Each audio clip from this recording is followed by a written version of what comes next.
अनकही अनसुनी कहानियां जानिए काज न्यूज के संग। मैं हूं मानिक ईरानी और आप देख रहे हैं गाइड न्यूज।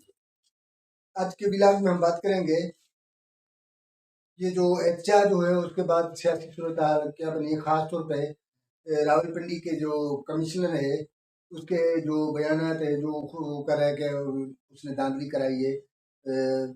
13 सीटों में से 11 सीटों को बड़ी अक्सर से 17,000 लीड पे। तो दूसरी जगह हम एक अहम मामले पर ध्यान छिकाएंगे, वो है एक सियासी कारकुन का कत्ल।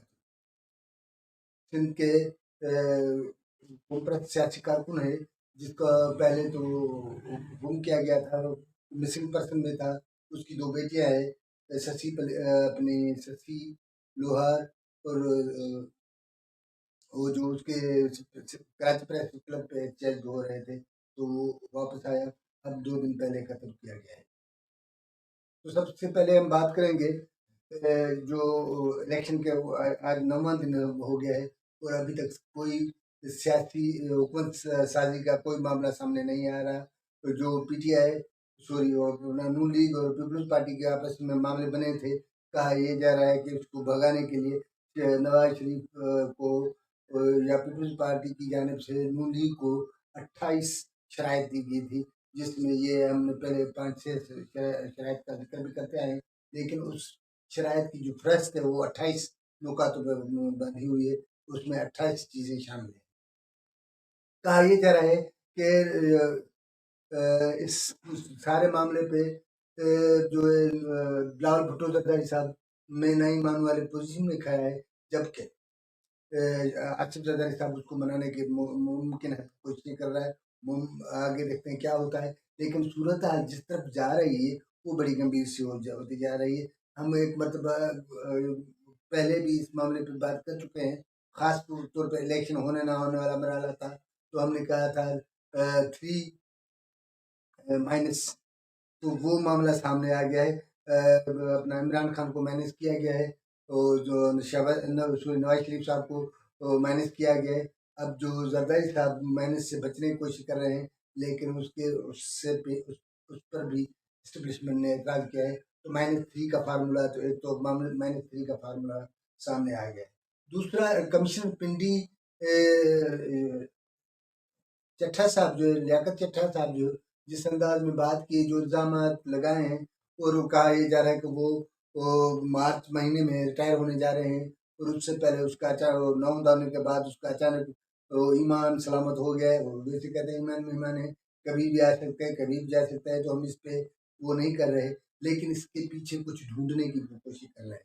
वो ये कि अचानक ये कैसे हो गया। एक तरफ तो पूरी मुल्क में नतायज चोरी के हवाले से एहतजाज हो रहे थे, तो दूसरी जानब पीपल्स पार्टी और नून लीग एक दूसरे से बातें हो गई। मामले ऐसे नजर आ रहा था कि आज हुकूमत हो रही है, कल नहीं हो रही। चारों सूबों की हुकूमत तो तय हो चुकी है, लेकिन वफाक कौन संभाले, ये मामला बड़ा पहले से भी अब भी खड़ा है। तो इस पूरी सूरत हाल को हम जब देखते हैं तो हमें एस्टेब्लिशमेंट का वो चेहरा नजर आ रहा है, जो हम तो उसको भयानक चेहरा कहेंगे, क्योंकि मुल्क को जिस डगर पे ले आई है वो एस्टेब्लिशमेंट ले आया है। हम हमेशा एक बात पे कि कायल रहे हैं, तो इदारों के अंदाज में काम करना चाहिए, तो मुदाखलत नहीं होनी चाहिए।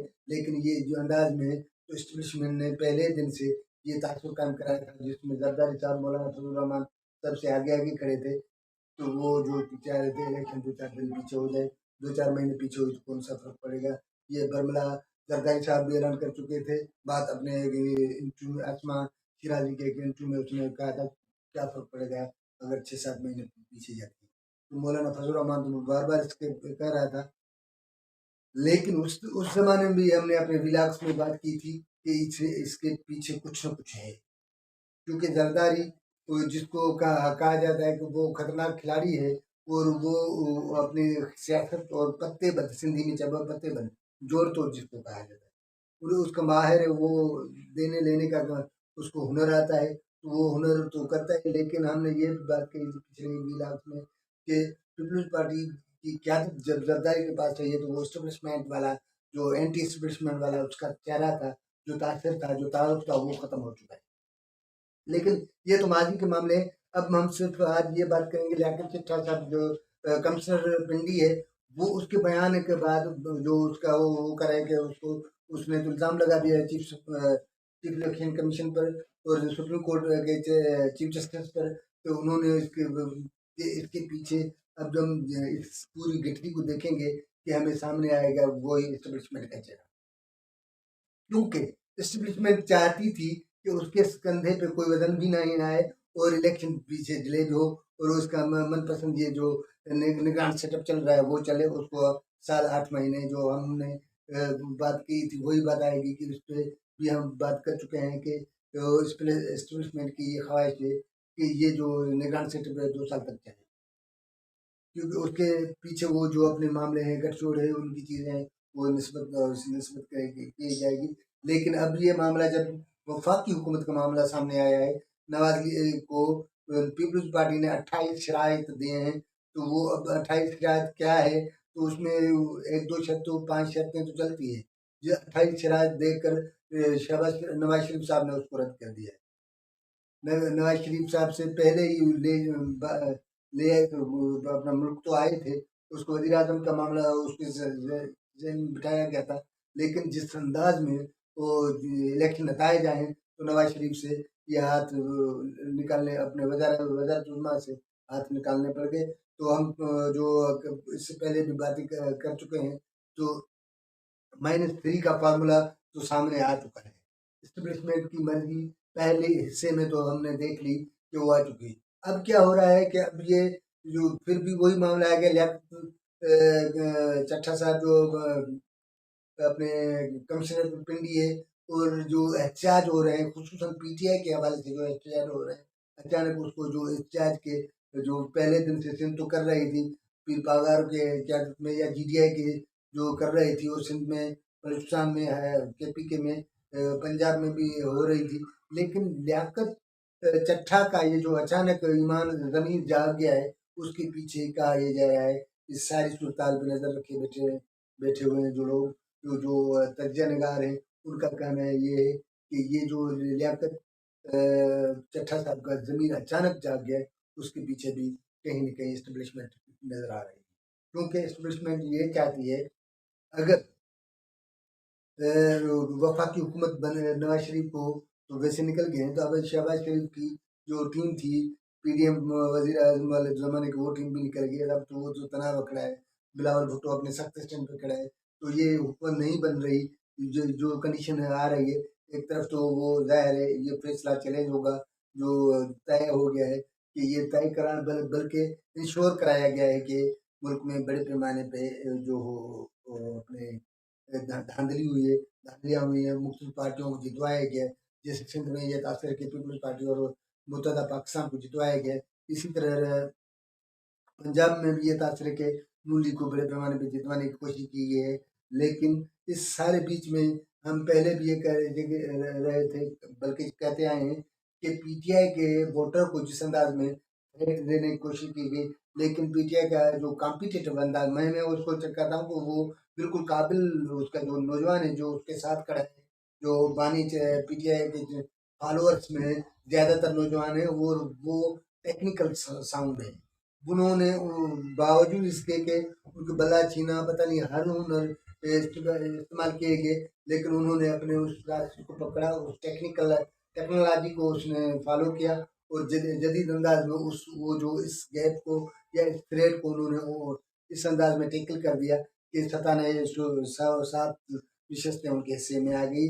लेकिन मतलब ये कहने का ये है कि एस्टेब्लिशमेंट के पहले थ्रेड को पीटीआई ने रद्द कर दिया या पहले पीटीआई ने उसको चैलेंज कर दिया।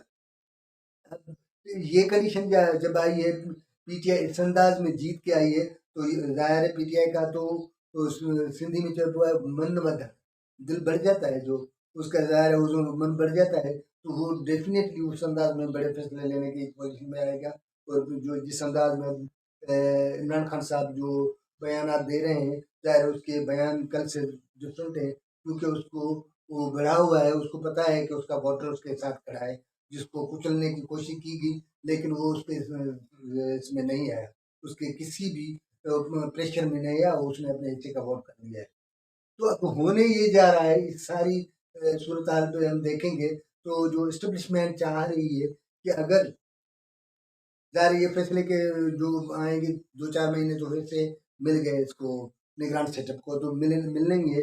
अगर 29 फरवरी तक ये मामला हुकूमत साजी का मामला मुकम्मल नहीं होता, वफाकी हुकूमत की बात कर रहे हैं, सूबों का मामला तो हल हुआ हुआ है, हम वफाकी हुकूमत का मामला पे बात कर रहे हैं। अगर 29 तारीख तक ये मामला ये सूरत हाल कंट्रोल नहीं होती, पीपल्स पार्टी और नून लीग हुकूमत साजी में शेयर नहीं करते, क्योंकि जिसको कहो पीटीआई भी अपोजिशन में बैठने के लिए तैयार है, नून लीग भी अपोजिशन के लिए बैठने के लिए तैयार है।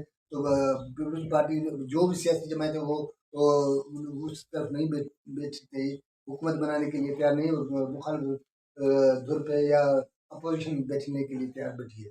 तो इस सारी कंडीशन में मामला तो ये सामने आया है कि अगर इस्टेब्लिशमेंट जब चाहेगी वो दोनों को बिठाने का मामला जब आएगा, उसमें नहीं बनी तो एस्टेब्लिशमेंट डेफिनेटली एक ही बात करेगी कि अगर आप लोगों को नहीं बनना तो फिर हम अपने अंदाज करते, और ज़ाहिर वो ही तो निगरान सेटअप को बढ़ाया जाएगा। तो ज़ाहिर निगरान सेटअप बढ़ाने का मतलब है रीपोलिंग का मामला आएगा। रीपोलिंग जब होगी तो इलेक्शन का प्रोसेस आएगा। तो आप इस फैसला करना इतना मुश्किल नहीं है कि जब ये ज़ाहिर है उसमें तारीख आए, ये प्रोसेस चले तो 8-9 महीने फिर भी निगरान सेटअप को आगे निगरान सेटअप तो मीन्स के एस्टेब्लिशमेंट, और एस्टेब्लिशमेंट ने कतई ये नहीं चाहा कि उसका जो असर है वो इस सारे प्रोसेस से खत्म हो। तो हमने जितनी कोशिश की, हमने जितने में इस मामले में बात की करते आए हैं, और हमने कहते आए हैं कि इदारों को अपने उसमें रहे, लेकिन एस्टेब्लिशमेंट के सामने अगर नून लीग और जरदार पीपल्स पार्टी तो नहीं एक संघ पे नहीं खड़ते, एक नहज पे नहीं आते, तो डेफिनेटली उनके लिए मसाइल होंगे, और मसाइल जब होंगे तो उनके हिस्से से हुकूमत या मरायत ये ख़त्म हो जाएगी, और ये एस्टेब्लिशमेंट अपने फैसले सुनाएंगे, और जो जब इलेक्शन में जाएंगे तो 2-2.5 साल का मामला फिर वो आ गया, ज़ाहिर है फैसला तो इससे नहीं आएगा। दूसरा ये है चट्ठा के अपना जो साहब के जो डिप्टी कमिश्नर साहब के हवाले से ये भी सामने आया है कि ये एक तरह से उसकी करप्शन या पता नहीं कोई बहुत सारे इल्ज़ाम लगे हैं उसपे। उसकी करप्शन के केस दायर हुए हैं, या उसको पीटीआई की सपोर्ट है, वो खुद कह रहे हैं कि इंटरनेशनल लेवल पे जो अपने बैठे हैं उनकी उसको ज़मीर उसका जगवाया है। तो उस सारी कंडीशन में जो व्यक्ति है तो वो यही व्यक्ति है कि एस्टेब्लिशमेंट का इशारा है, और कहा ये जा रहा है कि नून लीग को भागने और पीपल्स पार्टी को भागने, ये जो वफाकी हुकूमत से हर कोई अलग लग रहा है, तो एस्टेब्लिशमेंट का काम है, और एस्टेब्लिशमेंट जब अपने फैसले मनवाती है तो इस अंदाज में मनवाती है, क्योंकि अचानक मौलाना फजल रहमान, ये बड़ी बात छोटी बात नहीं है कि अचानक वो उसको मौलाना के लिए पिछले 5 साल या उससे पहले भी पीटीआई खुसूसन बानिए बानिए पीटीआई के जो अल्फाज थे, जो अंदाज गुफ्तगू था, वो उसको मौलाना डीजल पता नहीं क्या क्या इस किस्म के खिताबात देते रहे हैं। इसी तरह मौलाना फजल रहमान साहब उसको इमरान खान साहब को पता नहीं कहीं कहीं का एजेंट, यूरोपियन एजेंट, और दुनिया के सारे इल्ज़ाम एक दूसरे पे लगाते रहे।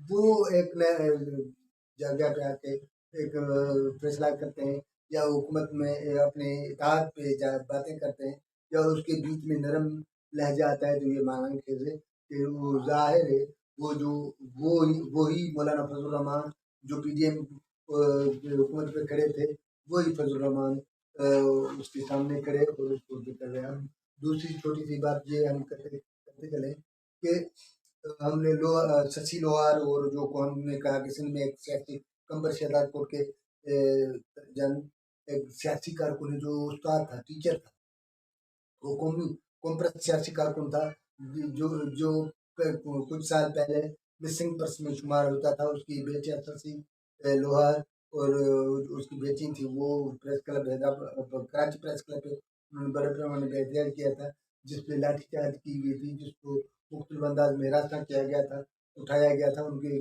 मतलब शदीद किस्म वो जो लहजा था उसको उठाने का जो अंदाज था वो इंतहाई मजम्मत अंदाज में था, और उसकी जो हल्के सिंध में वो हल्के जो सिंध दोस्त हल्के कहलाते हैं, उन्होंने बड़े पैमाने पर मजबूत भी की थी, लेकिन वही लोहार साहब, हिदायतुल्लाह लोहार साहब, जो एक उस्ताद भी थे, वो एक मौजूद टीचर थे, उसको मौजूद पेशे से वाबस्ता थे, उसे पता नहीं किसने कत्ल कर दिया है।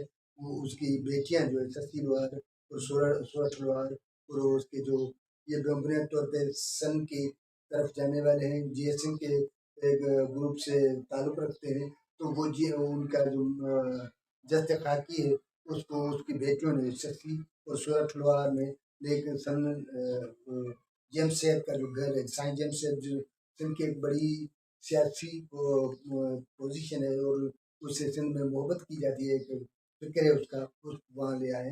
तो अब ये हम बात करेंगे कि ये एक तरफ तो उसकी बेटियां, ये ज़ाहिर है हिस्सास मौजू है, उसको इस अंदाज में देखा जाए। हम इस मरहले पे इदारों को ये गुजारिश करेंगे कि इस नहज के मामले पे जांच कराई जाए कि इसके पीछे कौन है। और दूसरा तो हम पहले भी वो करें कि हुकूमत साजी का जो अंदाज है, अब खुसूसन तौर पर पीपल्स पार्टी और नून लीग नहीं बनी तो इस्टेब्लिशमेंट बनाएगी, और वो बनाएगी, वो होगा निगरान सेटअप लंबा होगा, और फिर वही होगा जो होता आ रहा है। अब तक इतना काफ़ी है। मैं गुजारिश करता हूँ आपको कि हमारा वीडियो आपको कैसा लगा, कोई राय हो, कोई सजेशन हो, तो हमें ज़रूर मैसेज करें, अपने कमेंट्स में बताएं कि हम उस अंदाज में अपनी चीज़ों को बेहतर करने की कोशिश करें। Thank you so much.